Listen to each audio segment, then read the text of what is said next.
Hi, I'm Kavya, and this is my person/mass detection via transfer learning project deployed on an Arduino Nano 33 BLE Sense.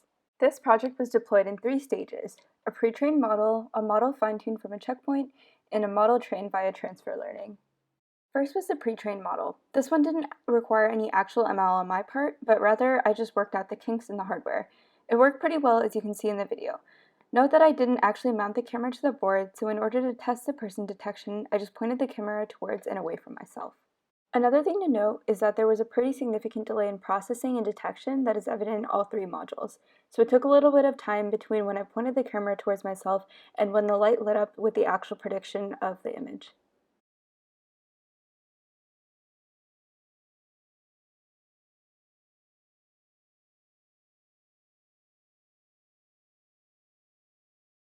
Now for Module 2. This one was also pretty straightforward. I just trained the model in the Colab notebook to 1,000,000 steps from the pre-trained checkpoint and deployed it onto the microcontroller. It worked pretty well, as you can see in this video.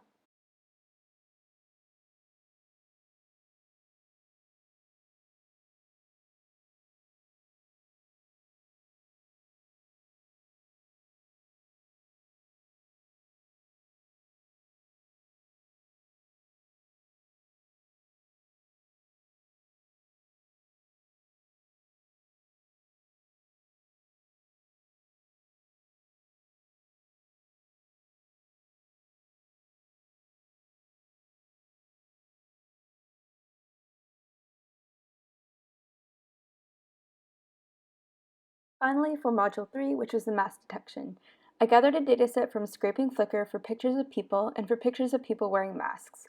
I knew the method of testing would be a picture in pretty close range, so I used keywords like portrait for the unmasked photos and COVID mask selfie for the masked photos. I had a pretty large and diverse range of photos represented from scraping the dataset, but there are some edge cases that I'll discuss later in my write-up and this video. I trained the model and tested it against 3 different masks that I had at home. The first was this light-colored cloth mask, which the model honestly performed pretty well in detecting when I had it on versus when I had it hanging from the side of my face. The situation where the mask was hanging from the side of my face could kind of be seen as a false positive testing. So if someone has a mask but doesn't have it covering their face, does it still detect the mask? The answer was no.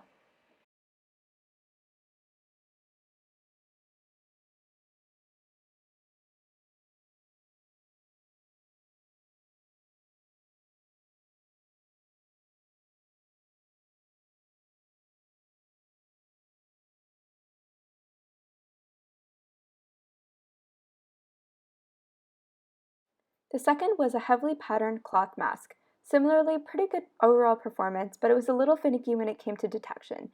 I noticed there weren't a lot of patterned masks in the dataset, so I wanted to try this one out to see how it would perform.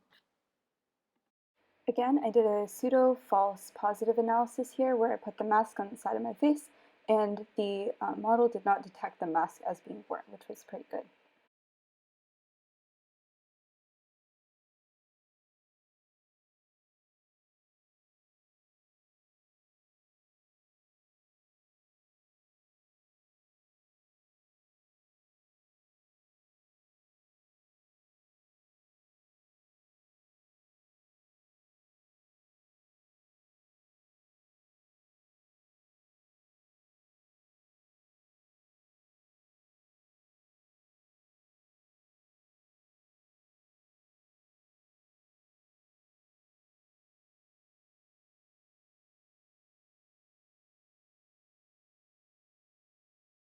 Finally, I wanted to test out a black mask. I was super curious about this one because, again, there weren't a lot of examples in the dataset, and it's also pretty close to the color of my hair.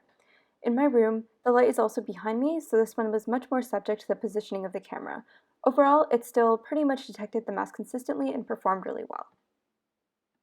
The style of this type of mask wasn't super conducive to hanging off the side of my face, so instead for the false positive analysis, I just took the mask off and hung it around my neck.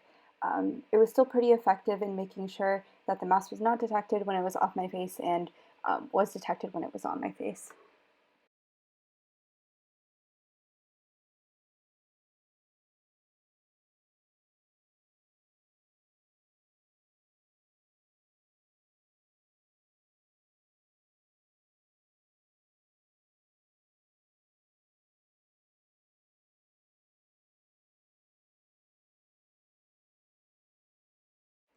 So now I did some false positive analysis. Specifically, I first wanted to look at whether holding a black object in front of my face would trigger the mask detection model.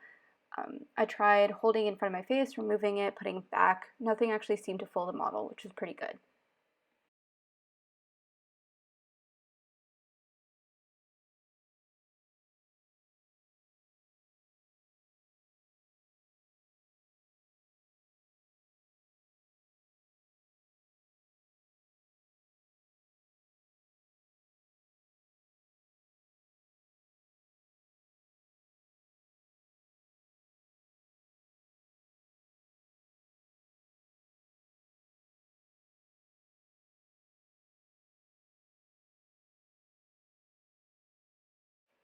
Now with the second part of my false positive analysis. So this time I hold the inside of this book, which was white, in front of my face to see whether it would trigger. It actually did, which was not surprising at all considering that the black face mask worked worse than the white face mask when I was actually doing the mask detection. So this is definitely a big hole, something that would have to be remedied with more examples in the data set, potentially of people with darker skin with a lighter mask, or just more examples of people holding up objects to their face and covering them that had like significant contrast. Here you can see that I tried holding it above my nose, below my nose, and above my mouth, and below my mouth, and all three situations actually triggered the mask detection model, which was really interesting considering that masks typically cover your nose and your mouth.